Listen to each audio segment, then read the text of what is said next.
15 school हैं, तो हम रोस्टर वाइज उनको प्रेजेंट करा सकते हैं और प्रत्येक चीज पर पूरी न्याय पंचायत को जितने भी एकेडमिक कार्यक्रम चल रहे हैं उन पर हम पूरी न्याय पंचायत को लाभ दिला सकते हैं।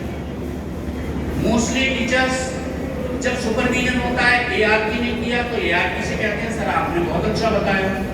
जब डाइट मेंटर को हो रहा है तो उनको भी शाबाशी देती सर आप तो बहुत ज्यादा आगे निकल गए, महान हो गए थोड़े से। और थोड़ी कोई अगर आपको लग रहा है कि कोई सार्थक बात हो रही है स्वीकार कीजिए, सार्थक नहीं हो रही है छोड़ दीजिए, रिजेक्ट करिए। बहुत सारी समस्याओं पर आपने भी बिंदु रखे थे।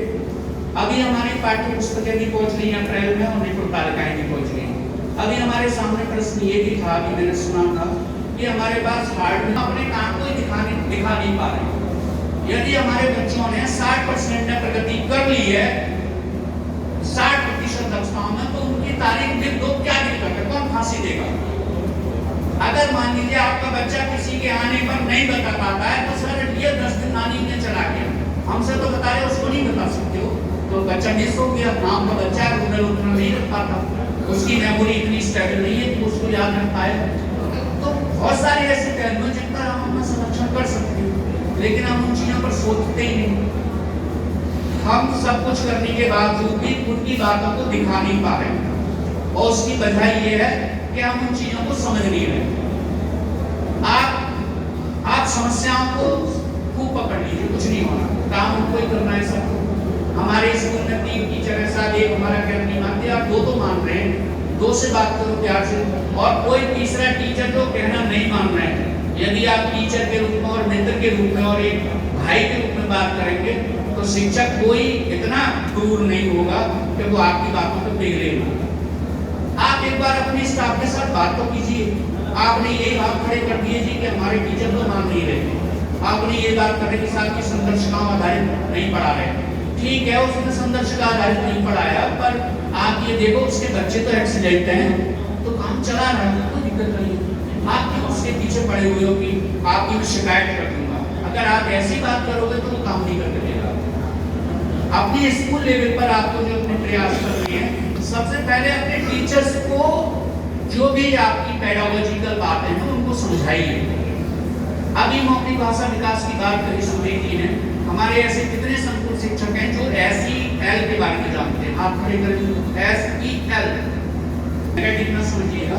हमारी जो इस साल की संदर्शिकाएं हैं, यदि आपने उनके मौखिक भाषा विकास के कालांश को ठीक से देखा होगा तो SEL का वहीं पर जिक्र किया गया है। सोशल इमोशनल लर्निंग, हम अधिकांशतः ये शिकायत दर्ज कराते हैं पिछले साल से कि हमारे बच्चे ओरल ORF में पिछड़े हुए हैं, ओरल रीडिंग फ्लुएंसी में पिछड़े हुए हैं। तो उसकी वजह से पहला कालांश, पहले कालांश को हमारे शिक्षक साथी उतना ध्यान से नहीं पढ़ा रहे हैं जितना उसकी जरूरत है। विभाग ने तैयार नहीं किया मौखिक भाषा विकास। SCERT, NCERT और नेशनल लेवल के एक्सपर्ट ने ये माना कि इंडिया में 36% से लेकर के 48% तक बच्चे हैं जो मात्र ORF में ठीक है। ये अकेली हमारी समस्या नहीं है। तब उन्होंने कहा ORF को मतलब समझे धारा प्रवाह पढ़ना, ओरल रीडिंग फ्लुएंसी। और उसकी वजह ये है कि हम जाते हैं स्कूलों में सुबह, या तो किताब पकड़ ली या ब्लैक बोर्ड पकड़ लिया या बच्चे की कॉपी पकड़ ली। हमें इन तीनों में से कोई काम नहीं करना है पहले पीरियड में। पहले पीरियड को पकड़िएगा, बच्चे से बातचीत करिए। मौखिक भाषा विकास की बात अगर आपके सारे बच्चे बोल पा रहे हैं तो बोलने के बाद आप फिर 2nd क्लास में डिकोडिंग करा ही रहे हैं और 3rd क्लास में पठन करा रहे हैं। आप क्रम देखिएगा ना। संदर्शिकाएं कोई बोझ नहीं है, ये एक आपके लिए ऐसा पेडागोजिकल टेक्निक्स यूज की जा रही है जिसके आधार पर हम बच्चे के बोलने की झिझक को दूर कर सकते हैं। और अगर यदि हमने पहले कालांश को इग्नोर कर दिया तो आप प्रयास कर लीजिए। पढ़ना भी जानता है, सब कुछ जानता है, पर वो पढ़ नहीं पाएगा किसी के सामने क्योंकि आपने उसकी झिझक दूर नहीं की।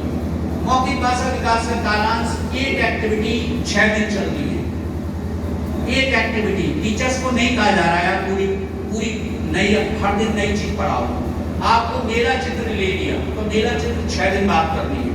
एक दिन टीचर ने आइडियल प्रेजेंटेशन दे दिया मेरा पर, और उसके बाद अगले दिन एक बच्चे से दिलवाया, 2 बच्चे से दिलवाया, अगले दिन फिर 3-4 बच्चों से दिलवाया, फिर ग्रुप में दिलवाया। 6 दिन ऐसे एक्टिविटी